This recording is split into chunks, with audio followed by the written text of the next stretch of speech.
예수님께서 예수님을 그리스도라 고백하는 사람들 그리고 제자들에게 마지막으로 주셨던 명령이 무엇이었냐면 성령님께서 오심을 기다리라는 것이었습니다.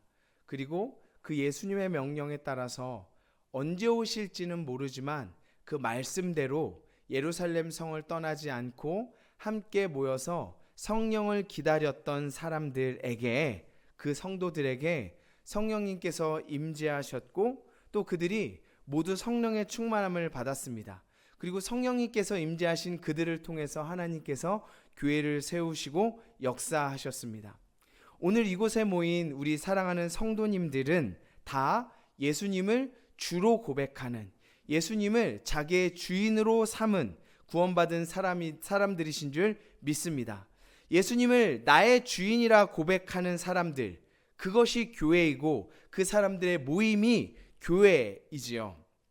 그렇다면 우리 사도행전에서 보는 이 초대교회의 성도들에게 뿐만 아니라 우리에게도 가장 필요한 것, 초대교회를 이어 지금 신약시대의 교회로 살아가는 우리에게 가장 필요한 것, 그리고 우리가 본받아야 할 것이며 우리가 추구해야 될 가장 중요한 것은 역시 예수님의 말씀대로 교회에 임재하셨던 성령님의 충만함일 것입니다. 예수님을 주님이라고 고백하는 사람들이 교회이기 때문에 진정으로 그렇게 고백할 수 있는 사람들은 이미 성령님이 임재하셨고 구원받은 하나님의 백성들이죠. 하지만 하나님의 백성들이라고 해서, 구원받은 사람들이라고 해서 모두 성령 충만한 것은 아니기 때문에 우리가 성령의 충만함을 항상 사모해야 하고 그렇게 주님께 나아가야 할 줄 믿습니다. 여러분, 우리가 이 성령 충만함에 대해서 생각할 때 성령 충만하다는 것이 뭐 방언을 하거나 예언을 한다거나 아니면 막 몇 시간 연속해서 기도한다거나 어떤 떨림이든지 체험, 그런 것이 아니라 신비적인 체험이 있는 것이 아니라 내가, 성령 충만함은 내가 하나님과의 관계가 긴밀하게 연결되어 있고 말씀과 기도를 통하여 하나님과 소통하고 있는, 나와 하나님과 현재 어떤 관계를 맺고 있는가에 관한 것이 성령 충만함입니다. 그러니까 어떠한 신비적인 체험은 물론 성령님의 충만함과 역사하심 가운데 무소부재하시고 전능하신 하나님께서 우리에게 그렇게 일하실 수 있지만 그것이 성령님의 충만함을 보여주는 증거가 아니라, 성령 충만함은 내가 지금 하나님과 어느 정도의 어떠한 관계를 맺고 있는가가 성령 충만함이라는 것이죠. 그러니까 제가 다음 세대 아이들에게 성령 충만함에 대해서 우리가 성령 충만해야 돼, 성령 충만함을 사모해야 돼 가르칠 때 항상 이야기하는 것이 무엇이냐면, 성령 충만함은 내가 하나님과 친밀한 상태, 그러니까 내가 하나님과 절친인 상태가 성령 충만합니다. 찐친인 상태가 성령 충만합니다. 이렇게 가르칩니다. 그냥 하나님, 저 하나님을 알아요, 하나님 나의 친구예요, 하나님 믿어요, 이렇게 알고 치부하는 것이 아니라 진짜 친한 친구로서 가능하면 매일 만나고 항상 소통하고 하나님과 함께하는, 그리고 모든 일상을 나누고 주님과 동행하는, 말하고 함께하는 그 상태, 그것을 하나님과 긴밀한 연결을 맺고 있는 상태, 성령 충만함이라고 볼 수 있습니다. 그렇게 내가 하나님과 가까워서 성령 충만한 상태로서 기도로, 찬양으로 하나님과 동행함을 누리며 하나님과 함께 한다면 우리의 삶에 어떤 열매들이 맺어질까요? 우리가 성령 충만하다면 우리 삶에 어떤 일들이 일어나겠습니까? 물론 성령의 열매들을 우리가 생각해 볼 수 있지만 사실은 그것보다도 더 본질적인 것들이 있습니다. 우리는 정확히 성령 충만한 사람들에게 어떤 일이 이루어지는지 우리가 읽은 말씀을 통해서, 본문을 통해서 살펴볼 수 있습니다. 오늘 5절부터 13절까지 증언되고 있는 성령 충만함을 받은 사람들이 나아가서 예수님을 전하는 모습, 그리고 오늘 본문으로 읽었었던 베드로의 설교를 통해서 바로 그 내용을 살펴볼 수가 있습니다. 여러분, 제가 성령 충만함을 받은 사람들이 나가서 예수님을 증언하였다. 또 베드로가 설교하고 하나님을 증언하였다라는 것을 잘못 이해하셔서 혹시 성령 충만하면 그냥 예수님을 전도하는 것인가요? 라고 생각할 수 있지만 그것을 포함하고 있진 않지만 단순히 성령 충만함으로 나타내는 열매가 전도해야 한다는 것에 국한되며 그치지 않습니다. 초대교회부터 시작된 교회, 그리고 지금 2023년을 현대 교회로서 살아가는 저와 그리고 여러분, 우리의 모습들, 우리도 성령 충만함으로 살아가야 하는데 그럼 성령 충만한 모습이 무엇인가 오늘 본문을 통해서 한번 살펴보도록 하겠습니다. 시간상 우리가 다 세세히 살펴볼 수 있지는 못했지만 오늘 함께 살펴본 이 성령 충만함으로 열매로 나타나는 모습은 5절부터 그리고 36절까지의 모습을 통해서 우리가 알 수 있습니다. 근데 정확히 세세하게 살펴보진 못하고 중점적으로 생각해 볼 말씀은 14절부터 36절까지에 나와 있는 베드로의 설교의 내용입니다. 여러분, 오순절날 임하신 성령님의 충만함으로 가득했던 베드로와 사도들 그리고 120명의 성도들이 나아가서 방언으로 예수님을 전하기 시작했습니다. 여기서의 방언은 우리가 지금 기도하면서 경험하는 방언이 아니라 해외 다른 언어들로 말하는 것으로 나타났습니다.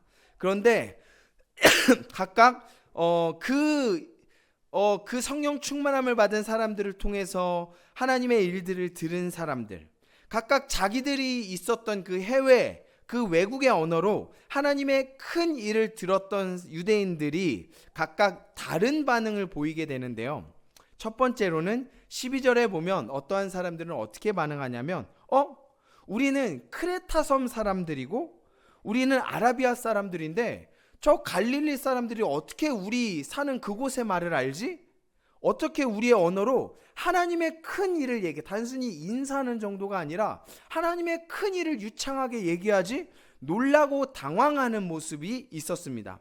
그리고 두 번째는 13절에 보면 방언하는 이 사람들의 이야기를 듣고 아마도 못 알아듣는, 자기 나라 말로 얘기하는 것은 알아들었겠지만 다른 나라 말을 얘기하는 사람들을 아마 들었었던 것 같아요. 그래서 저게 무슨 말이야, 술 취해서 다른 소리를 하네, 이상한 말을 떠든다라고 비아냥거리는 사람들이 있었던 것 같습니다. 그때 베드로가 11 사도들과 함께 서서 외치며 소리쳐 선포하기 시작하는 것이 오늘 읽은 14절부터 36절의 말씀입니다. 이 베드로의 설교 내용을 우리가 간단히 살펴보도록 하겠습니다. 먼저 14절부터 21절의 내용은 앞에서 방언한 것에 대한, 방언으로 하나님의 큰 일을 증거한 것에 대해서 오해하고 있는 사람들이 있었잖아요. 술 취해서 저러는 것이다. 이것에 관한 오해를 풀기 위해서 베드로가 말을 합니다. 우리가 방언하고 있는 것은 지금 시간이 제3시, 그러니까 현재 시간으로, 우리의 시간으로 따지면 오전 9시인데 우리가 술 취해서 하는 것이 아니다. 우리가 취한 것이 아니라 성경에 예언된 대로 우리가 성령님의 충만함을 받아서 방언을 하는 것이다 라고 이야기를 합니다. 그러니까 우리가 방언하는 것이, 즉 지금 이 현장에서 너희가 이해할 수 없도록 저 사람들이 갈릴리 촌 사람들인데 어떻게 우리나라의 말을 하지? 10절을 보면요, 9절부터 보면 바데인과 메데인과 엘람인과 메소포타미아, 유대와 갑바도기아, 본도와 아시아, 부르기아, 밤빌리아, 애굽, 이집트와 그리고 리비아와 여러 지방에 사온 로마와 11절 크레타와 아라비아의 말, 이 놀라운 이 말들을 그 사람들이 어떻게 알지? 이해가 안 되는 이 상황, 이 방언으로 얘기하는 것이 그냥 우리가 술 취해서 하는 말, 그냥 우리가 똑똑해서 갑자기 하는 말이 아니라 우리가 하는 이것은 성경에 예언된 대로 성령님의 충만함을 받을 때 나타나는 한 가지의 현상이다. 이것이 우리가 그냥 하는 것이 아니라 말씀에 예언된 대로 우리가 하고 있는 것이다 라고 설명을 하는 것이죠. 그러니까 이 설명을 들은 사람들이, 유대인들이 굉장히 놀랐을 거예요. 왜냐하면 5절을 보면요, 이때 모였었던 사람들을 누구라고 표현하냐면 경건한 유대인이라고 표현합니다. 무슨 말이냐면 오순절이라는 유대인의 명절을 지내기 위해서 각 처소에서 세계에 흩어져 있던 사람들이 예루살렘에 모였다는 것이죠. 그 정도면 유대교, 그러니까 그들이 구약을 믿는 그 하나님을 진심으로 믿는 경건한 사람들이었다는 것을 의미해요. 그러면 어느 정도 성경을 알고 있겠죠. 그런데 자기들 앞에서 이해할 수 없는 일, 저 사람들이 아라비아 말을 어떻게 하지? 저 사람들이 이집트 말을 어떻게 하지? 이해할 수 없는 일들이 일어나는 것에 대해서 어리둥절하고 무슨 일이지 당황스러워하고 있을 때 그것을 정확하게 그들의 리더격으로 보이는 베드로가 앞에 서가지고 말씀을 가지고 설명하는 거예요. 우리가 방언하는 것은 지혜로워서가 아니라 말씀에 예언한 그것이 이루어지고 있는 것이다. 그러니까 그 경건한 유대인들은 이해하지 못하고 당혹스러운, 상상하지 못하고 납득되지 않는 이 상황을 성경을 통해서 자기들이 알고 있는 말씀을 통해서 설명하니까 좀 당황하면서 놀랐었던 것이죠. 그리고 이 방언에 대해서 베드로가 설명한 이후에 계속해서 선포합니다. 22절부터 36절까지의 베드로의 설교 내용인데요. 요약해보자면 이런 내용이에요. 한번 말씀을 쭉 보면서 한번 따라와 보세요. 너희도 나사렛 예수가 권능과 기사와 표적을 일으킨 것 알지? 이렇게 알지라고 얘기한 것은 이유가 있어요. 왜냐하면 예수님께서 죽은 사람을 살리거나 여러 가지 표적과 기사가 일으켰다는 사실 있잖아요. 우리는 그것을 그것이 옛날에 있었던 진짜 일인지 아닌지, 아니면 제자들이 이렇게 뻥튀기 해서 글로 쓴 것인지 오해하고 그렇게 생각할 수 있는데, 이 당시에 예수님께서 십자가 지시고 부활하시고 승천하신 지 얼마 안 됐었던 그 이야기들을 알고 있는 유대인들에게는 이 예수님이 이루어셨던 이사와 표적, 기사들은 부인할 수 없는 팩트였어요. 그러니까 너무 많은 사람들이 경험했고 너무 많은 사람들이 알고 있었기 때문에 예수님께서 하신 기적이 없었던 일이다 라고 말할 수가 없는 사실이었다는 거예요. 그래서 베드로가 그렇게 얘기하는 것이죠. 너희도 아는 것처럼 나사렛 예수가 권능과 기사의 표적을 일으킨 건 너희 그거 알지? 그런데 그것은 하나님께서 너희들에게 예수님이 어떠한 분이신지 입증해 보이시기 위해서 그렇게 하신 거야. 그런데 너희가 법 없는 사람의 손을 빌려서, 법 없는 사람의 손이라는 것은 무슨 말이냐면 율법과 상관없는 유대인, 율법과 상관없는 유대인이 아닌, 즉 이방인인 본디오 빌라도의 손을 빌려서 예수님을 죽였지만 하나님께서 그분을 다시 살리셨어. 그리고 25절에 다윗의 시편의 말씀을 인용하면서 다윗 왕이 성령 충만했을 때 선지자로서 시편 16편 8절에서 11절에 예언한 것, 27절에 나와 있는 것이죠. 주의 거룩한 자로 썩음을 당하지 않게 하실 것이미로다. 이 말씀이, 너희가 알고 있는 것처럼 이 시편 말씀이 바로 예수 그리스도께서 부활할 것을 다윗이 선지자로서 예언한 말씀이다 라고 설명하면서 우리가 바로 그 부활의 증인이다 라고 증언하고 있는 것이죠. 그리고 또 다윗의 시편 110편 1절을 인용해서 주께서 내 주에게 말씀하시기를 너는 내 우편에 앉아 있으라 하신 이 말이, 그러니까 주께서 주에게 말씀하시기를, 다윗은 하나님께로 올라가지 않았기 때문에 주께서 주에게 말씀하시기를, 이 말은 성부 하나님께서 성자 예수님께서 하신 말씀이다. 그래서 예수님께서 하나님 우편에 앉아 계신 그것을 다윗이 보고 그것을 선지자로서 알고 증언한 것이다 라고 말씀하면서 설명하고 있는 것이죠. 그리고 36절에 그러니까 너희 온 이스라엘은 너희가 십자가에 못 박은 이 예수가 하나님께서 주님과 그리스도로 삼으신 바로 그 메시아라는 것을 확실히 알아라 라고 증언하고 있는 것이에요. 이게 베드로의 설교의 내용입니다. 요약해보자면 이거예요. 우리가 지금 방언하는 것은 요엘의 예언대로 이루어지고 있는 거야. 그리고 너희가 아는 것처럼 예수님께서 기사와 표적을 보이신 것은 예수님이 어떠한 분인가 너희에게 알게 하도록 하나님께서 그렇게 하신 거야. 그리고 예수님께서 부활하신 것은 다윗의 예언대로, 다윗이 선지자로서 예언한 그대로 말씀대로 이루어진 일이고 우리가 바로 그 일의 증인이야 라고 베드로가 이야기하고 있는 것이죠. 여러분, 베드로가요 지금 성령 충만함을 받아서 하나님을 전하면서 한 설교의 내용이 이것이라는 것이죠. 베드로가 지금 오순절을 지키러 온 이 경건한 유대인에게 유대인들에게 예수님을 믿도록 설득하고 있습니까? 아니면 자기가 경험하고 알고 믿는 것들, 성령님께서 주신 지혜로 말씀에서 예언되어 있는 것들 그대로 그냥 증언하고 있습니까? 베드로는요, 지금 이 유대인들에게 하나님은 예수님이 이런 분이고 이렇게 분이야라고 자기의 지식과 지혜로 설득하고 가르치는 것이 아니라 베드로는 단순히 자기가 알고 경험한 그것을 그대로 증언하고 있다는 것이죠. 이 유대인들을 논리적인 말로 신학적인 논쟁을 벌여서 설득하려는 것이 아니라 이 내용을 보면 그냥 자기가 알고 있는 것을 가지고 경험한 그것을 가지고 그대로 증언을 하고 있어요. 여러분, 베드로가 설득하고 있는 것이 아니라 자기가 경험했던 것을 증언하고 있을 뿐인데 이것은 성령 충만함을 받은 사람들이 바로 나타내는 증거라고 볼 수 있습니다. 베드로가요, 성령 충만을 받아서 사람들 앞에 서서 베드로뿐만 아니라 120문도가 함께 나가서 예수님을 막 전하기 시작하죠. 방언으로. 그리고 베드로가 앞에 서서 하나님에 대해서 선포하면서 자기가 경험하여졌던 그 예수님의 경험을 그들에게 증언하고 있는 것. 여러분, 이 상황이 정확하게 누구에 의해서 이미 예언된 줄 아세요? 우리 사도행전 1장 8절 한번 같이 보겠습니다. 사도행전 1장 8절이에요.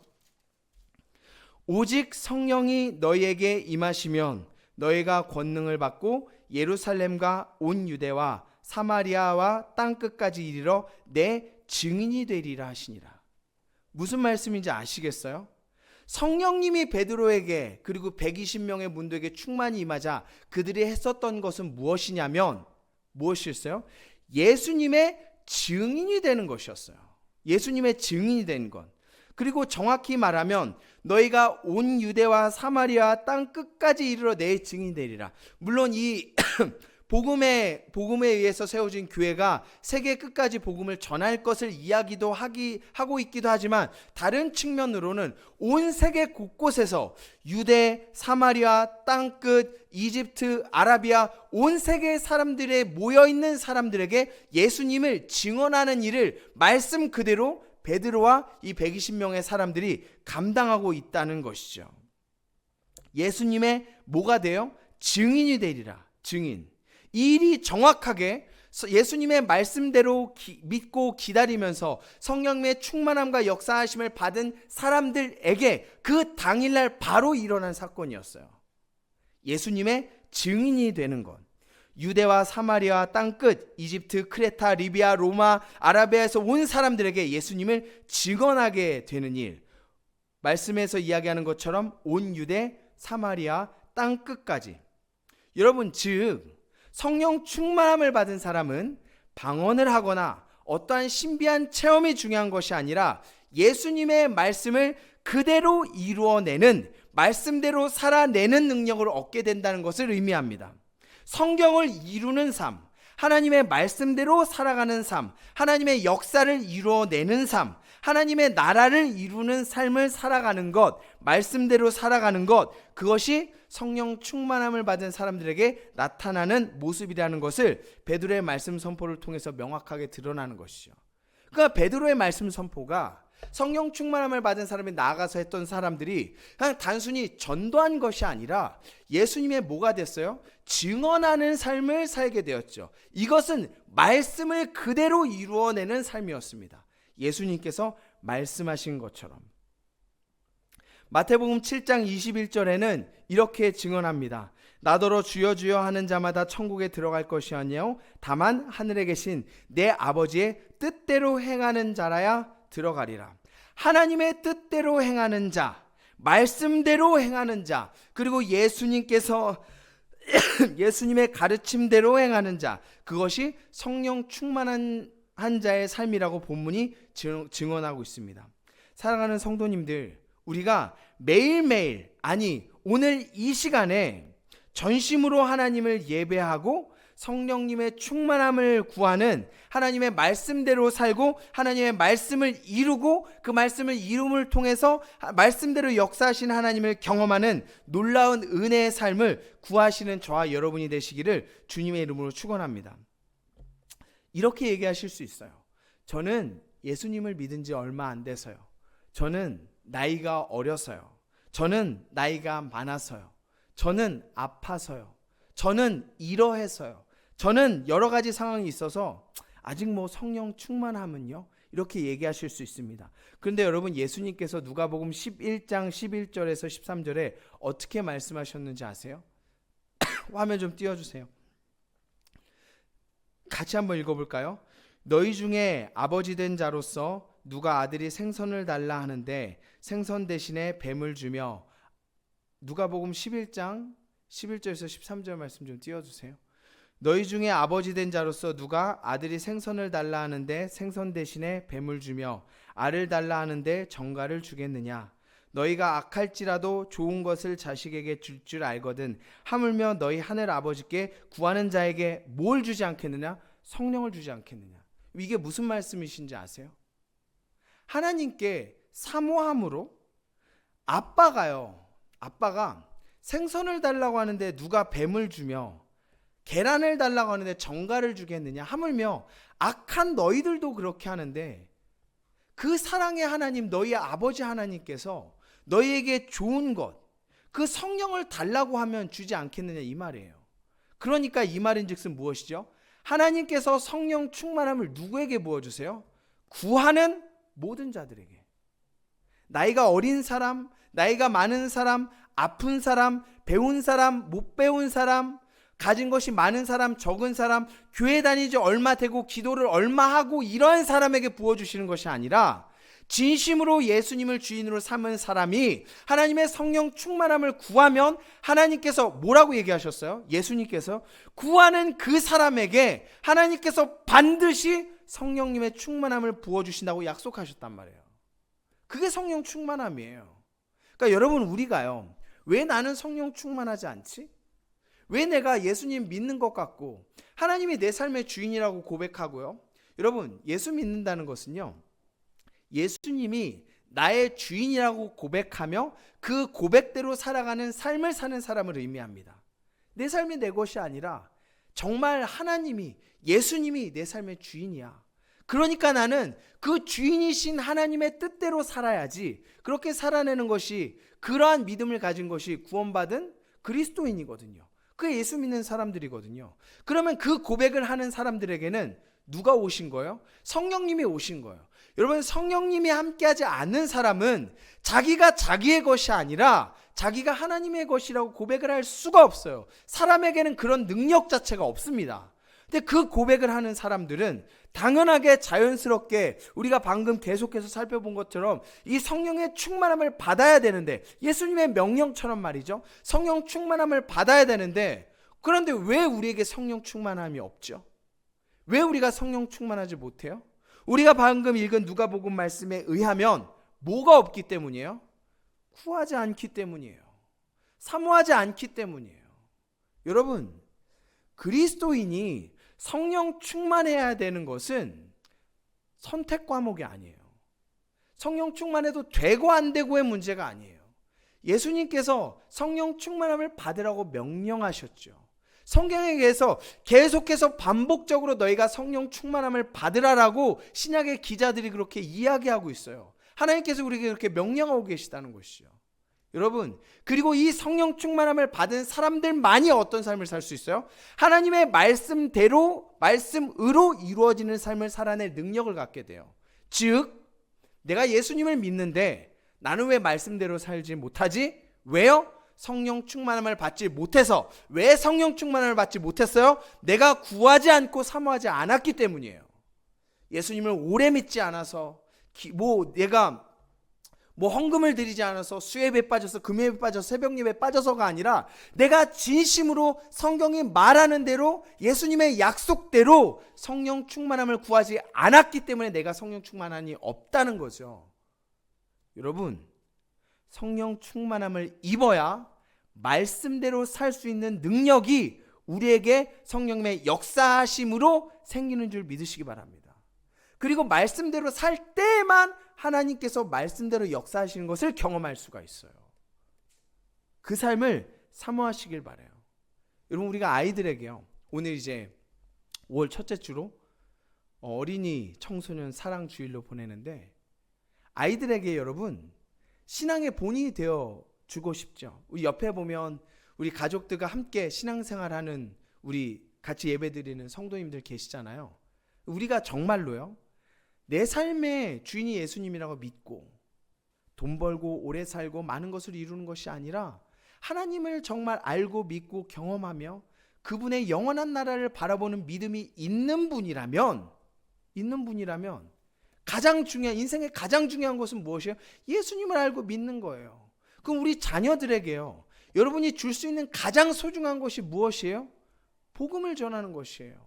우리 아이들이 예수님을 믿게 하고 예수님을 경험하게 하고 인격적으로 하나님을 알게 하고 주님의 자녀로서 온전히 자라가게 하는 것이 부모가 자녀에게 줄 수 있는 가장 귀한 선물이란 말이에요. 그런데 여러분,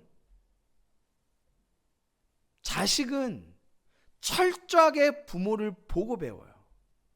자식은 철저하게 부모를 보고 배워요. 우리 아이가 신앙생활을 이렇게 해요. 우리 아이가 이런 연약함이 있어요. 죄송하지만 100% 부모님의 영향일 수밖에 없어요. 제가 전에도 말씀드린 적이 있는데 어떤 통계에 의하면 자녀들이 신앙의 영향을 가장 많이 받는 사람은 교회 목사도 아니고 친구들도 아니고 부모님이라는 통계가 있어요. 60%에서 70% 이상. 그렇다면 여러분 우리가 정말로 아이들에게 복음을 물려주고 여러분 이 세상에서요 서울대 가고 뭐 어떤 대단한 데 가고 대기업에 취직하고 어떤 사업에 성공해서 돈을 많이 버는 거 좋죠. 여러분 돈 많이 번다고 천국 갈 수 있는 거 아니잖아요. 여러분이 믿는 바와 같이 예수 믿어야 천국 가고요. 예수 믿어야 구원받지 않습니까? 그리고 우리는 그 삶을 바라보잖아. 그럼 우리 아이들이요 성공하고 돈 많이 벌고 건강해서 오래 사는 것이 구원받지 않으면 무슨 의미가 있겠어요? 예수 믿지 않은 사람들, 하나님을 모르는 사람들도 건강하게 돈 많이 벌고 오래 사는 사람들이 수두룩 빽빽합니다. 그러나 그것과 하나님께서 우리에게 주시고자 하는 영원한 삶과는 상관이 없단 말이에요. 그러면 여러분의 믿음대로 아이들에게 신앙을 전수하기 위해서는 뭐가 필요해요? 여러분이 신앙의 본이 되어 주셔야 하는데 여러분이 신앙의 본이 되어 주시려면 뭐가 필요합니까? 성령의 충만함이 필요해요. 우리가 왜 아이들에게 신앙 전수를 제대로 못 해주죠? 우리가 말씀대로 살지 못하기 때문이에요. 여러분 아이들은 절대로 말로 해서 하는 것을 배우지 않습니다. 말로 하는 것을 가르친 대로 배우면 그것보다 쉬운 것이 뭐가 있겠어요? 그렇게 배우지 않는단 말이에요. 우리 어린이 청소년 사랑 주일로 보내는 이 시간에 여러분 우리가 아이들에게 가장 줄 수 있는 큰 선물은 여러분이 성령 충만함임을 믿으시기 바랍니다. 여러분이 성령 충만할 때 여러분이 말씀대로 살 수 있는 능력이 성령님의 능력으로 하나님의 역사하심으로 주어지게 되고 그렇게 하나님의 역사하심과 성령 충만함으로 하나님의 말씀을 이루며 살 때만이 우리 자녀 세대들에게 믿음이 전수될 수 있단 말이에요. 혹시 여러분이 전도하려고 했는데 전도가 잘 되지 않으세요? 하나님이 잘 증거되지 않습니까? 그건 역시 마찬가지예요. 우리 한 가지만 더 살펴볼까요? 마지막으로요. 베드로가 예수님을 전한 것을 보십시오. 베드로는 논리적으로 신학적으로 그 사람을 설득하려고 한 것이 아니에요. 내가 경험한 내가 안 예수님을 증거했을 뿐입니다. 여러분 그게 우리의 사명이에요. 바꿔서 생각해 보자면 성령 충만하지 않으면 내가 예수님을 경험하지 않으면 내가 하나님을 경험하지 않으면 예수님의 증인이 될 수 없다는 말과 같은 말이에요. 우리가 성령님을 구함으로 성령 충만함을 얻어서 내가 예수님을 구하고 말씀을 이루며 하나님의 살아계심을 경험하지 않으면 전도할 수 없다는 말이에요. 물론 맛있는 거 사주고 친절하게 대해서 교회에 몇 번 데리고 올 수 있겠죠. 여러분 그렇다고 해서 그 영혼이 예수님을 믿게 되는 것은 아니에요. 전도는 교회에 초청하는 것이 아니라 복음을 전하는 것이 전도예요. 베드로가 오늘 본문에서 한 일이 무엇입니까? 복음을 전하는 것이었어요. 예수님이 어떠한 분인가, 나에게 어떠한 일을 이루셨는가, 우리가 이 일의 증인이다라고 이야기할 수 있었던 이유는 뭐죠? 그가 성령 충만함을 받았기 때문이란 말이에요. 그것의 능력이 있는 줄 믿으시기 바랍니다. 그것이 복음을 전하는 것인 줄 믿으시기 바랍니다. 내가 경험한 예수님을 증거하는 것, 그것이 전도라는 것이죠. 우리의 능력은 물론요, 관계를 잘 맺고 그 사람들을 이렇게 잘 품고 사랑으로 섬기는 것은 필요하죠. 마음을 열 수 있도록 접촉점을 가지는 것은 필요합니다. 그러나 핵심은 그것이 아니에요. 우리의 핵심은 그것이 아닙니다. 뭐죠? 내가 경험한 하나님을 나의 삶을 통해서 보여주고 증언하는 것이 복음을 전하는 길인 줄 믿으시기 바랍니다. 우리가 전도해야 될 사람들이 있죠. 부모, 자식, 가족, 친구. 우리가 성령 충만해서 하나님을 경험하지 않으면 그들에게 예수님의 증인이 될 수 없다는 것을 본문이 이야기합니다. 전도는 설득하는 것이 아니에요.